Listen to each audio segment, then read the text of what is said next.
SMS کے ذریعے سے سوال ملا ہے کہ اگر کوئی پہلے نماز نہ پڑھتا ہو اور ابھی نماز پڑھنا شروع کی ہو لیکن یہ معلوم نہیں کہ کتنی نمازیں قضا ہوئی ہیں، تو اب وہ اپنی نمازوں کی قضا کا حساب کیسے کرے اور کیسے نمازوں کی ادائیگی کرے؟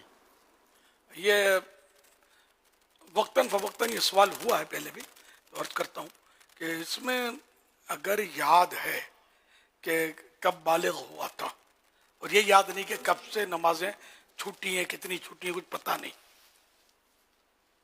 تو اب یہ کہ کب بالغ ہوا تھا تو یہ بھی شاید یاد نہیں ہوتا، یہ نہیں ہوتا، پتہ ہی نہیں ہوتا. تو اگر نہیں ہے یاد تو وہ لڑکا 12 سال سے لے کر 15 سال کے درمیان بالغ ہوتا ہے، آثار بلوغ ظاہر ہوتے ہیں. یہ بھی نہیں سمجھ آئی ہوگی تو اب کسی اور سے سمجھ لینا یہ کیا ہوتا ہے. اور لڑکی 9 سے لے کر 15 سال کے درمیان بالغہ ہوتی ہے. تو اب اگر اس کو یہی نہیں پتا کہ کب بالغہ ہوئی، کب اس کے آثار یا شرائط پائے گئے کہ یہ بالغہ ہو گئی، تو اب اس صورت میں جب 15 سال کے پورے ہو گئے تو بالغ اور بالغہ ہے نا ہوئے، اور یہ اسلامی سال کے حساب سے، عیسوی سے نہیں، ہجری سن سے، جس کے اکثر کو مہینے پتہ نہیں ہوتا ہے. پتہ آج کون سی تاریخ ہے اسلامی؟ کس کس کو پتہ آج اٹھائے؟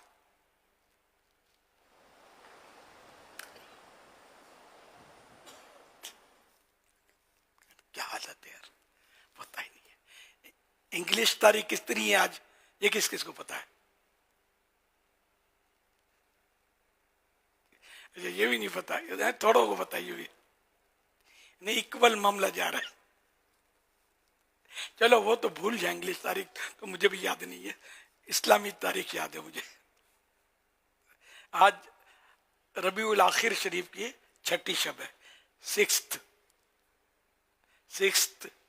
نائٹ آف ربیع الاخر. اللہ، تو اسلامی سال کے حساب سے وہ حساب ہوگا، نہ کہ انگریزی سال کے حساب سے. تو اب یہ کہ جیسے تو اب نماز کا حساب لگانا ہے تو پتہ ہی نہیں کب والی ہوئی، تو احتیاط یہ ہے کہ 12 سال سے لڑکا اور 9 سال سے لڑکی، یہ حساب لگائے نمازوں کا.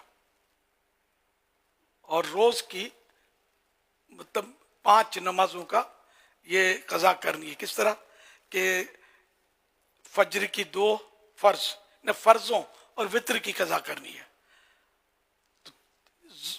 فجر کی 2، ظہر، عصر و عشاء کی 4 فرض، مغرب کی 3، اور عشاء کے فرض کے ساتھ 3 وطر بھی قضا کرنے ہیں. تو یوں یہ کل رکعتیں بنتی ہیں 20 ہے نا روز کی. تو یہ قضا کرنی ہے. اور اب اس وقت عمر کتنی یہ حساب لگا لیں، یا کب سے آپ نے شروع کی، اس سے پہلے جتنے بھی سال بنتے ہیں، جتنی بھی نمازیں بنتی ہیں، یہ سب قضا. اور جتنی جلدی ہو، یہ نہیں کہ لوگ یہ سمجھتے ہیں کہ ہر نماز کے بعد ایک قضا کر لے، یہ نہیں ہے، بلکہ واجب ہے کہ جتنا جلدی ہو سب اپنا یہ بوجھ اتارے اپنے سر سے، قضا ادا کر دے، جلدی جلدی قضا کرے. بلا وجہ تاخیر بھی گناہ ہے.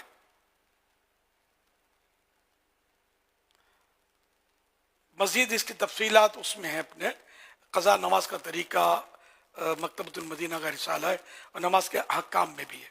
اور یہ اپنے اس میں تھوڑی تھوڑی رعایت بھی ہے کہ جیسے رکوع سجود میں سبحان ربی الاعلیٰ، سبحان ربی العظیم وغیرہ، یہ 3 کے بدلے ایک بار بھی پڑھ سکتے ہیں، ٹھیک ہے نا. اور فرضوں کی 3ری، 4تھی، مغرب کی 3ری میں سبحان اللہ 3 بار سورہ فاتحہ کے بدلے یہ پڑھ لے، 3 بار سبحان اللہ. اور التحیاتوں کے بعد اللہم صلی علی محمد کہہ لے اور سلام پھیر لے.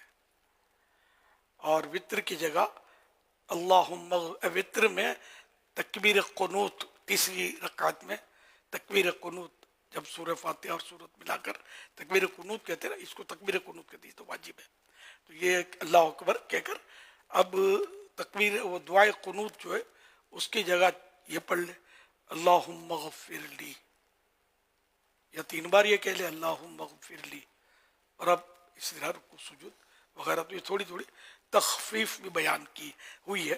تو یوں یعنی کہ تخفیف مانے کم کرنا، کہ یہ تھوڑا جلدی جلدی آدمی پڑھ سکے. لیکن اس کا جلدی، کسی کو بولے جلدی پڑھو تو وہ 2 سجدوں کے درمیان برابر بیٹھے گا نہیں، جلدی پڑھنی ہے.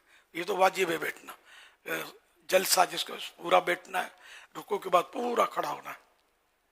یہ نہیں کرتے، سمجھتے جلدی، یہ جلدی نہیں ہے. اور اس طرح بھی نہیں باغم باغ کرنی پڑھنے میں کہ حروف چب جائیں اور معنی خراب ہو جائیں. پڑھنا اس طرح ہے کہ وہ تو صحیح حروف ادا ہوں اپنے مخرج سے. صلو علی الحبیب صلی اللہ علی محمد. قضا نمازوں کا طریقہ جو رسالہ ہے مکتبۃ المدینہ کا، 24 اس کے پیجز ہیں اور 30 روپے اس کا جو ہے وہ پرائز ہیں اس کی. 20 روپیز 30 روپیز، 30 30 روپے. ماشاء اللہ. ہاں 20-30 کا فرق سمجھ میں نہیں آتا برابر. تو 30 روپیز یعنی 30. صلو علی الحبیب صلی اللہ علیہ تعالی علی محمد صلی اللہ علیہ وسلم.